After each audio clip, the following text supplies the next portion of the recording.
आठवण सांगावीशी वाटते की मी इयत्ता 10वीमध्ये शिकत असताना गावामध्ये भूत लागणे, त्यानंतर हाडळ असणे अशा प्रकारचे खूप अफवा उठलेल्या होत्या आणि त्यावेळेला आम्हाला खूप भीती वाटायची. माझी शाळा ही स्मशानभूमीच्या जवळ होती आणि स्मशानभूमीकडे पाहिलं तरीसुद्धा भीती वाटायची. मग 2003 साली अंधश्रद्धा निर्मूलन समितीचा एक कार्यक्रम आमच्या शाळेमध्ये झाला आणि त्यांनी अंगात येत नसतं, त्यानंतर भूत वगैरे ह्या खोट्या गोष्टी आहेत त्या लागत नसतात, ह्या गोष्टी आमच्या मनावरती बिंबवल्या. प्रयोगाद्वारे त्यांनी आम्हाला सिद्ध करून दाखवलं. तेव्हापासून त्याच्याकडे बघण्याचा दृष्टिकोन बदलला आणि आम्ही मित्रांनी सर्वांनी ठरवलं की जर खरं आहे का नाही हे बघायचं असेल तर आपल्याला प्रत्यक्षात स्मशानभूमीत जावं लागेल. आणि आम्ही सर्व मित्रांनी ठरवलं आणि आम्ही 10-12 मित्र होतो. एके दिवशी आम्ही रात्री 12 वाजता प्रत्यक्षात स्मशानभूमीमध्ये गेलो. आम्हाला जाताना तरीही भीती वाटत होती, पण आम्हाला तो प्रयोग करून पाहायचा होता आणि आम्ही प्रत्यक्षात त्या ठिकाणी गेलो. आम्ही तिथं अर्धा तासाच्या वेळ काढला. मनात भीती होती, परंतु ज्या वेळेला आम्ही परतीचा मार्ग धरला त्यावेळेला आमच्या असं लक्षात आलं की अशी कुठलीही निगेटिव्ह एनर्जी नाही आहे तिथं. आमच्यावरती कुणी हल्ला केला नाही, आमच्या कुणाच्याही अंगामध्ये भूत आलं नाही, काय नाही. आणि आम्हाला त्या दिवशी समजलं की हे भूत नसतं. स्मशानभूमीमध्ये कुठल्याही प्रकारचे मृत व्यक्ती त्यांना तिथं दहन केलेलं असतं, तर त्या जिवंत होऊन आपल्या पाठीमागं काही लागत नाहीत ह्या गोष्टी कळाल्या आणि तेव्हापासून वैज्ञानिक दृष्टिकोन निर्माण झाला आणि आयुष्याकडे बघण्याचा दृष्टिकोन बदलला. माझे नाव कृष्णल. आज अंधश्रद्धा ह्या कार्यक्रमात आम्ही खूप शिकण्यासारखं आम्हाला कळलं. ढोंगी बाबा वगैरे हे असं सगळं काही नसतं. हे वैज्ञानिक दृष्टिकोनाने बघणं आणि अंधश्रद्धा ह्या दृष्टिकोनाने बघणं ह्यात किती फरक आहे हे कळलं आम्हाला. धन्यवाद. अंधश्रद्धा निर्मूलन समिती म्हटल्यानंतर एक मोठा गैरसमज आहे की देवधर्म न मानणारे, देवाच्या विरोधात, धर्माच्या विरोधात असा एक गैरसमज समाजामध्ये पसरलेला आहे. पण तसं काही नाही. अंधश्रद्धा निर्मूलन समिती ही देवाधर्माच्या विरोधात अजिबात नाही. तर देवाधर्माच्या विरोधामध्ये नसली तरी देवाधर्माच्या खाली ज्या काही क्लिष्ट किंवा अनिष्ट प्रथा आहेत, जसं की अंधश्रद्धा आहे, बुवाबाजी आहे, नको त्या प्रथा आहेत, अशा प्रथांना मुखमाती देण्याचं काम अंधश्रद्धा निर्मूलन समिती करते. समाजामध्ये जनजागृती करणं, सत्य काय आहे हे लोकांपर्यंत पोहोचवणं हे काम अंधश्रद्धा निर्मूलन समिती करत असते. अंधश्रद्धा निर्मूलन समितीचे संस्थापक डॉक्टर नरेंद्र दाभोळकर यांनी 1989 साली या अंधश्रद्धा निर्मूलन समितीची स्थापना केली आणि तेव्हापासून आज सातारा जिल्ह्यातच नव्हे, महाराष्ट्रात आणि आपल्या भारतामध्ये अंधश्रद्धा निर्मूलन समितीचे हजारो कार्यकर्ते सत्यवेद आहे हे जे अंधश्रद्धा म्हणजे काय हे लोकांपर्यंत पोहोचवते आणि त्याच्यातनं जनजागृती करण्याचं काम मोठ्या प्रमाणावर चाललेलं आहे. सर्वसाधारणपणे आपण असं बघतो की आपण पूर्णपणे शिकलेलो आहोत. आपण अमावस्या आली की घराला पाहुणे बांधतो, त्याचप्रमाणे लिंबू बांधतो, मिरची बांधतो आणि असे अनेक जे परंपरा आहेत, रूढी आहेत की ज्याचा प्रत्यक्ष काही संबंध नाही. आज जर समजा अशा गोष्टी आपण केल्या किंवा जर मिरची लिंबू आपण अमावस्याला बांधलं, गाडीला बांधलं तर खरोखर ॲक्सिडेंट व्हायचं थांबेल का? तसं असेल तर प्रत्येकाचा हा ॲक्सिडेंट झाला नसता. अशा अनेक प्रथा आहेत, गैरसमजुती आहेत. आणि त्याच्यानंतर दुसरी गोष्ट आहे की अंधश्रद्धा निर्मूलन समिती आणखी काय काम करते की आज समस्या असतील, तुमचं डॉक्टर मला काही गुण येत असं नसेल तर आपण अशा ठिकाणी सगळ्या विषय संपले की मग आपण बुवाबाजीच्या नादाला लागतो आणि तिथं गेल्यानंतर हे बुवा तांत्रिक आपले शारीरिक, आर्थिक आणि मानसिक शोषण करायला तयारच असतात. तर अशा पद्धतीने हे आपण करत असताना खरोखर चुकीचं आहे का बरोबर आहे हे आपण थोडा विचार केला पाहिजे. आला बानू नवरी नटली, नवरी नटली, बानूबाई अगं बाई तुझ्या काय एवढा लवकर फुटणार नाही सुपारी. लगेच सुपारी फोडायला मोकळे झालो आपण. तुमची लवकर फोडायची, पहिल्यांदा सगळं शिक्षण पूर्ण करायचं आहे का नाही, करिअर करायचं आणि मग त्या सुपारीचा विचार करायचा. गाणं याच चालीवर आहे. रोज विज्ञान शिकविता, श्रद्धा बोधूवर. सगळे शिक्षक असे असतात का? असे मुख्याध्यापक फार वेगळे असतात, लक्षात घ्या. पण मी महाराष्ट्रामध्ये अनेक शिक्षक असे बघितलेले आहेत, इकडे विज्ञान शिकवतात आणि तिकडे मात्र कुठल्या तरी बाबाचा गांडा घालून तिकडे मात्र नतमस्तक होतात. हा विरोधाभास आहे. एका बाजूला तंबाखू खायची आणि दुसऱ्या बाजूला सांगायचं मुलांनो व्यसन करू नका. हे बरोबर आहे का? म्हणून गोल गोल फिरवायचं उजव्या बाजूनी. चला जोरात फिरवा. मी जसं करतो तसं करायचं. शाबास. अरे वा वा. आता उलट फिरवा. उलट्या बाजूनी फिरवा. मी सांगेल तसं करायचं. चुकायचं नाही. आता मागे पुढे करा. मागे पुढे करा. शाबास. छान. फार हुशार आहेत मुलं. आता साईडला इकडे इकडे. शाबास. आता परत गोल फिरवा. चला जोरात फिरवा. परत उलट्या बाजूने फिरवा. आता जोरात फिरवायचं एकदम आणि गालावर ठेवा. गाल आहे का? किती जणांनी गालावर ठेवले बरोबर? बरेच जण फसलेले आहेत. आता सांगितलं फसू नका. मी गालावर सांगून इथं ठेवलं गेलं की इथंच ठेवलं. फसायचं नाही. कळणार. मग पाणी तपासायला काय केलं पाहिजे? मग आता तुम्ही इथं पाहुणा म्हणून पाणी पिलंस, पण असं जर बाहेर कुणी पाणी दिलं तर प्यायचं, कंदी पेढा दिला तर खायचा, चॉकलेट दिलं तर खायचं, आणि जर खायचंच असेल तर अर्धा पेढा आधी तू खा म्हणायचं. म्हणजे जर त्याच्यात गुंगीचं औषध असेल तर आधी त्याला चक्कर येईल आहे का नाही? हा. आता हिला जरा टेन्शन आलं बरं का. ह्याच्यामध्ये काय मिक्स तर केलं नाही ना? पण हे बघ, काय काळजी करू नको. ह्याच्यामध्ये गुंगीचं औषध नाही. मी पण पिऊन दाखवतो बरं का. हे बघ. हा, पाणीच आहे आणि गोड आहे. तुमच्या शाळेतलं पाणी आहे, त्यामुळे चढणार बिडणार काही काळजी करू नका. आणि असं फुकायचं बा. जोरात फुकायचा. नंतर ही चिमणी घ्यायची, त्याला फुकायचं आणि ही हाडळीची काठी याच्यावर फिरवायची. जर काही लपवलेलं असेल छव करायचं. पळून जायचं. बघ नीट नीट बघ. लागू नको. हा, दुसऱ्या का सगळे. हा, फुक त्याला फुक. शाबास. जोरात फुक. अरे वा. अरे पठ्ठ्या. आता ह्याला फुक जोरात आणि लांब लांब धरून फुक. हा, उलट कर आणि त्याच्यावरनं ही काठी फिरव. घाबरू नको अजिबात. फिरव काठी. छव बघ. छव काय थोडं शिकली बरं का. आता हे घे. आता हे पाणी आहे, पण मनातल्या मनात समजायचं रॉकेल आहे. असं छव केलं की रॉकेल तयार होतंय. हे याच्यात चिमणीत भरायचं. किती भरायचं? अर्धा दिवा भरायचा. अर्धा. किती? हा, अर्धा भरायचा. हळूहळू भरायचा. घाबरू नको. थर कापायला. हे हळूहळू भर. हळू भर. घाबरू नको अजिबात. हा, किती भरायचा? अर्धा दिवा भरायचं. बस बस बस. किती चिंगोपणा करतो का. आता काय करायचं सांगतोय बघ. राहिलेलं पाणी पिऊन टाक. पिऊन टाक. पाणीच आहे ना तर रॉकेल आहे? पाणी.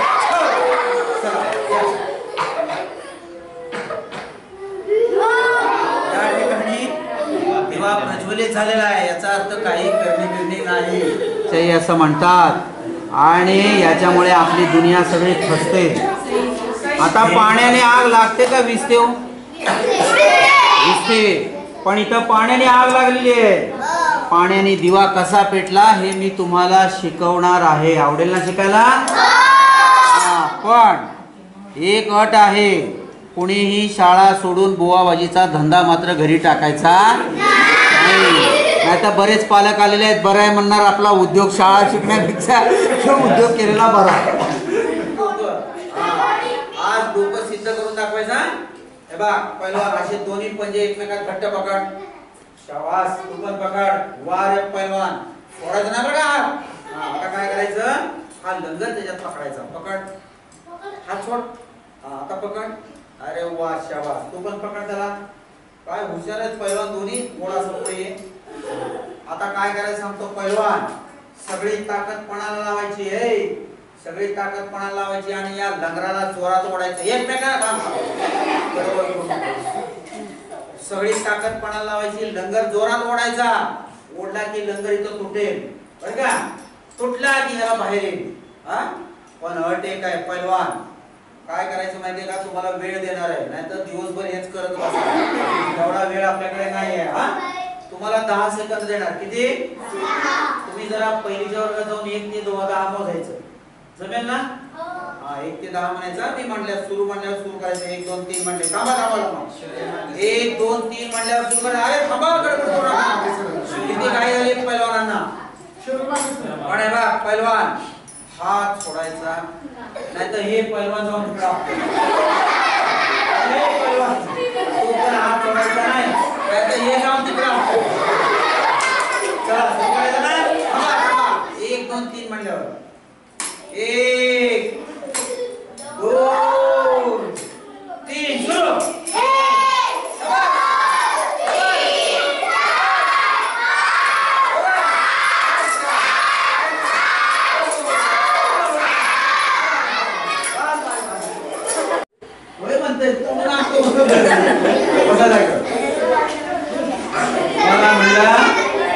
हे बघा, समस्या असली पाहिजे, संकट असलं पाहिजे, अडचण असली पाहिजे, त्याच्याशिवाय लंगर सुटणार नाही, झोपणार नाही.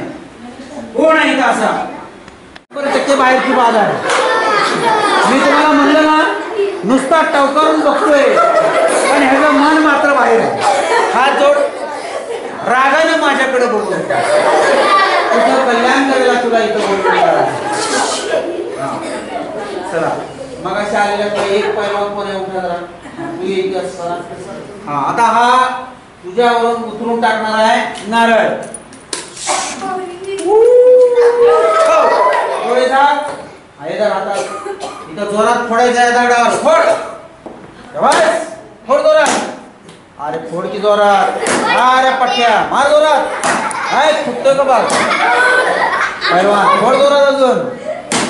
शाबास फोड जोरात. हा लका नारळ फुटना पैलवान तुला बा. लय मोठी करणे नारळ पण फुटणार. फोड जोरात. शाबास.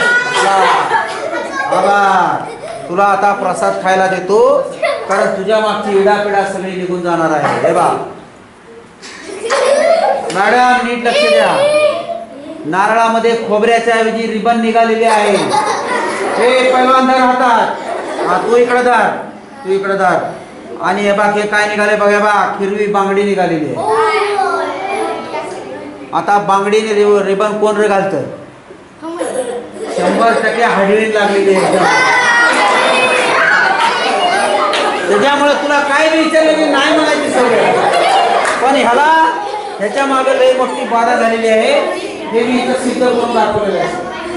असे मांत्रिक तांत्रिक काय करतात, सिद्ध करून दाखवतात. बालकांचा लगेच विश्वास बसतो. आईला माझ्या पोराला खरंच बाहेरचं काहीतरी लागलेलं आहे. आता बस पैलवान लागलं. ए गाभरू नाहीच म्हणायची सवय. आता जसा नारळ ठेवला तसं डोक्यावर ठेवतो. ठेवू का? मारत नाही, नुसतं ठेवतो. हात जोड, पाय असे सरळ कर. नीट खोबरं थोडंसं उचलून ठेव. हा आता बघ तुझं डोकं आता जड होणार आहे, जड होणार आहे, जड होणार आहे. जी काही तुझ्या मागं हाडळी लागलेली आहे ती आता मी काढून टाकणार आहे. घाबरू नको, रागाने माझ्याकडे बघू नको. तुझंच कल्याण आहे त्याच्यामध्ये, लक्षात ठेव. असे मांत्रिक तांत्रिक आहे का काय?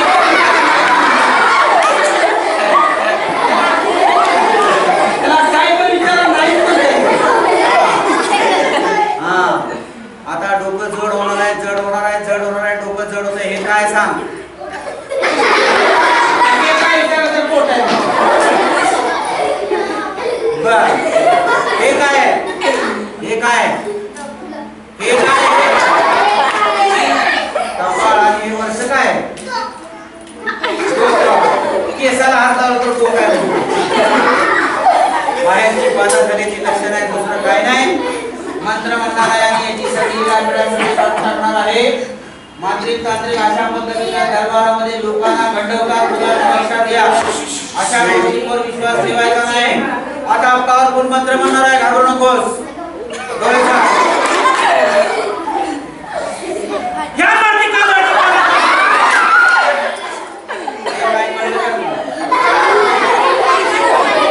काय कळलं का?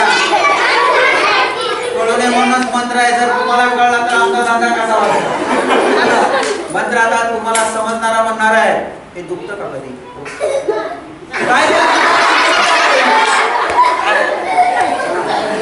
अरे डोकं दुखतं का? कधी कधी दुखतं का? कधी कधी. हा परीक्षा जवळ आल्या. हा घरी असल्यावर काय पण असू दे, मंत्र लय पॉवरफुल आहे, पाठ करायचं बरं का. मंत्र असा आहे, हा जर मंत्र पाठ केला लक्षात घ्या तर अभ्यास न करता पास व्हाल. मंत्र असा आहे, पाठ करायचा बघा. आता मंत्र म्हणतो, रागाने माझ्याकडे बघू नको. अरे तुझं कल्याण करायला तुला इथे बोलवलेलं आहे. मंत्र असा आहे, छो करो. तू करताय त्याला मी काय करू. सगळाच तर माझं नाव मला गेलं असतं, भूतान नेलं त्याला मी काय करू. चाल बाहेर, असं बाहेर येत नाही बघा. ए चल बाहेर. बाकी बाहेर आलं. याचा मतलब तीर्थ संपलेला आहे, पण काही काळजी करू नका. मी असा हात केला, ए चल गंगे म्हटलं की परत गंगेचं तीर्थ निर्माण होणार आहे. या ठिकाणी पालक वर्ग आलेला आहे, फक्त विद्यार्थ्यांना दिलं तेव्हा त्या काही रागाने माझ्याकडे बघायला लागले, आम्हाला कधी देणार. काय काळजी करू नका, तुमच्या नशिबात असेल तर तुम्हाला ते मिळणार. हात पुढे. हे बघा, बघूया नशिबात असेल तर मिळेल.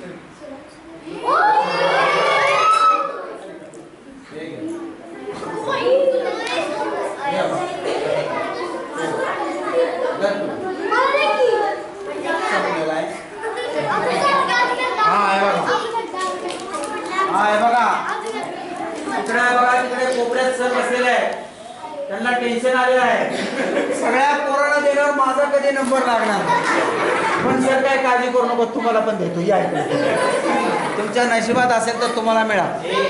हा बघा, आता मुख्याध्यापकांना राग यायला लागलेला आहे. सगळ्यांना देत आहेत आणि मला मात्र सोडून दिलेलं आहे. पण काय काळजी करू नका, तुम्हाला पण देतो. बघूया, तुम्हाला पण देतो. हे बघ, हा तुला देतो.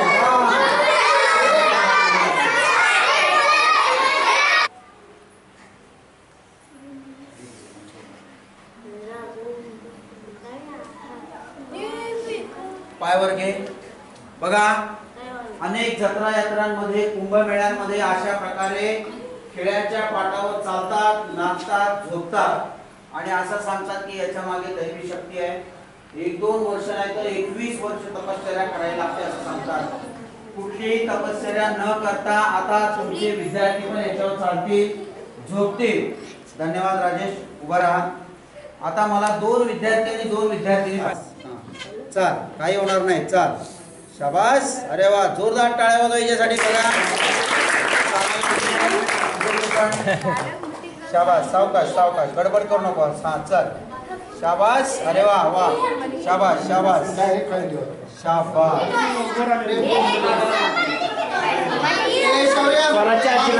काही पाहिलं त्याच्या मागचं विज्ञान आणि हास्याला की मी तुम्हाला आता समजून सांगतो. समान अंतर आणि समान उंची याच्यामुळे त्याच्यावर झोपणाऱ्या माणसाचं वजन समप्रमाणात विभागलं जातं. जर त्या बंधुबाबाला आपण म्हटलं आम्ही पाठ बनवतो, याच्यामधले 2 खिळे जर जास्त उंचीचे ठेवले आणि त्याला म्हटलं झोप, तर झोपेल का? त्याला माहिती आहे ते 2 खिळे घुसणार आहे. त्याच्यामुळे बनवताना अशा पद्धतीने बनवतात की आपल्याला कुठली इजा होणार नाही. त्यामुळे याच्या मागचं विज्ञान फक्त एवढंच आहे.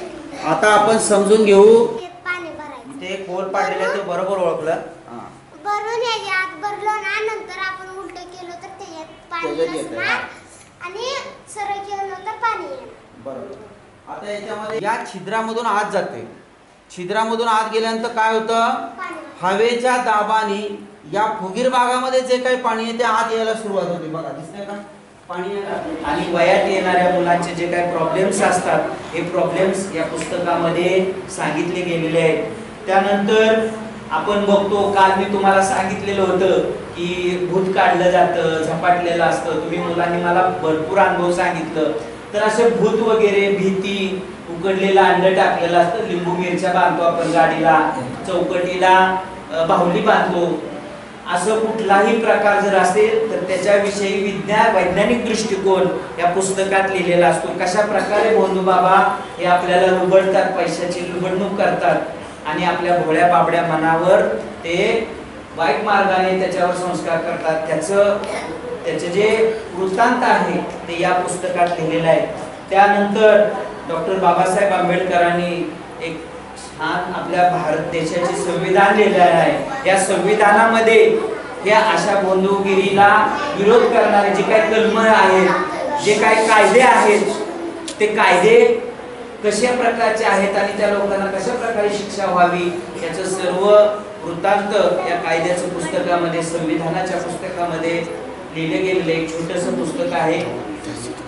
त्याच्यानंतर आपण म्हणतो की सगळे ग्रह तारे तुझे ग्रह फिरलेले आहेत, तुझी दशा चालू आहे, गुरुचा साया आहे, असं काय काय बंधू बाबाकडून बघितलं जातं. परंतु एवढे प्रचंड दूर अंतरावर असणारे ग्रह तारे आपल्या माणसाचं काय नुकसान करतील, आपण काय त्याचं वाईट केलंय. परंतु जे समाजामध्ये अनिष्ट रूढी प्रथा परंपरा ज्या आहेत त्या परंपरा प्रथेला आपण बळी पडतो आणि ग्रह तारेच्या याच्यामध्ये अडकतो.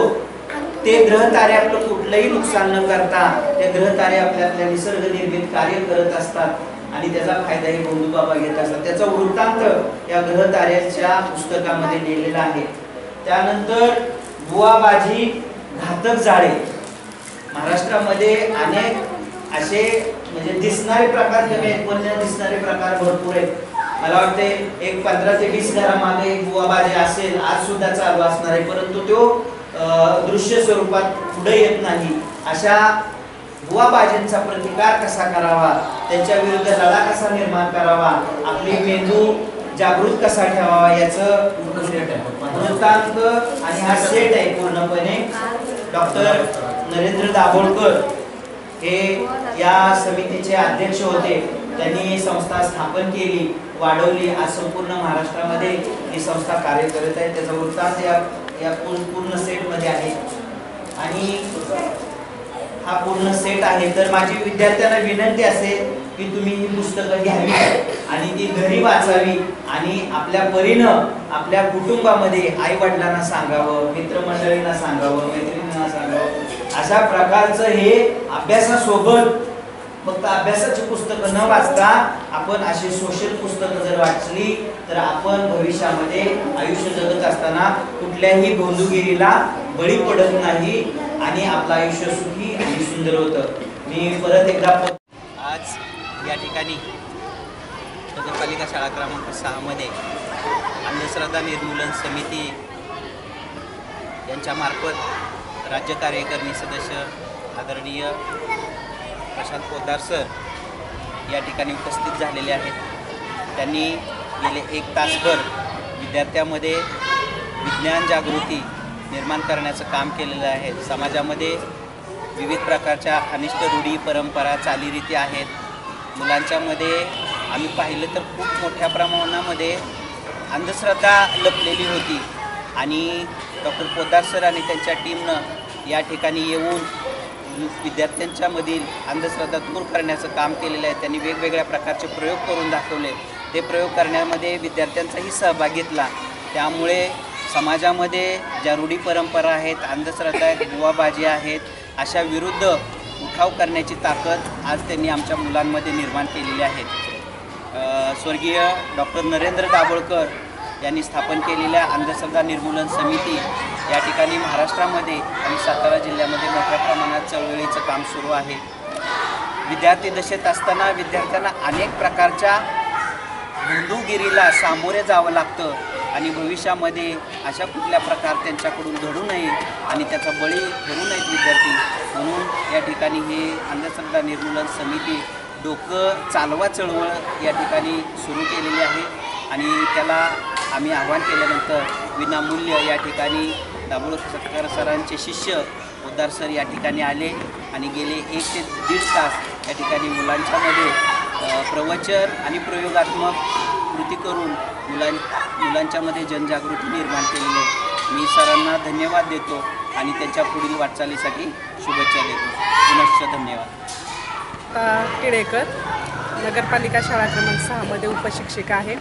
आज पोद्दार सरांनी शाळेमध्ये येऊन जे समाजामध्ये अनिष्ट रूढी परंपरा याविषयी जी लोक वाहत चाललेले आहेत त्याविषयी आम्हाला वेगवेगळे प्रयोग करून मुलांचा सहभाग घेऊन बऱ्याच गोष्टी दाखवल्या आणि मुलांना त्या पटल्या पण. साधी गोष्ट म्हणजे आपण लहान असतो, लहानपणापासून तर आपण प्रत्येक घरामध्ये बघत असतो की छोटं बाळ रडायला लागलं की आपण त्याच्या अंगावरून मीठ टाकत असतो. घरामध्ये कोणी आजारी पडला तर आपण एखाद्या मांत्रिकाकडं किंवा देवऋषी म्हणून आपण असतात गावामध्ये बरेच, तिथं जाऊन त्याच्याकडून सगळं आपण बघत असतो. आणि त्यावेळेला आपण दवाखान्याचे बरेच प्रकार करूनही आपल्या घरातल्या जर व्यक्तीला गुण पडत नसेल तर शेवटी हतबल होऊन आपण त्या मांत्रिकाकडे जातो आणि त्यानं बोलल्याप्रमाणे घडलं की आपला विश्वास बसतो. म्हणजे आपण जरी शिकलेलं असेल तरी आपल्याही घरामध्ये तसं घडत असतं. पण आज पोद्दार सरांनी जे आम्हाला करून दाखवलं, पूर्णपणे आमच्या मनातून अंधश्रद्धा तर गेलेलीच आहे आणि विज्ञान आणि ह्या गोष्टी किती महत्त्वाच्या आहेत आणि आपण डोळे उघडून सर्व गोष्टी पाहिल्या पाहिजेत हे लक्षात आलेलं आहे.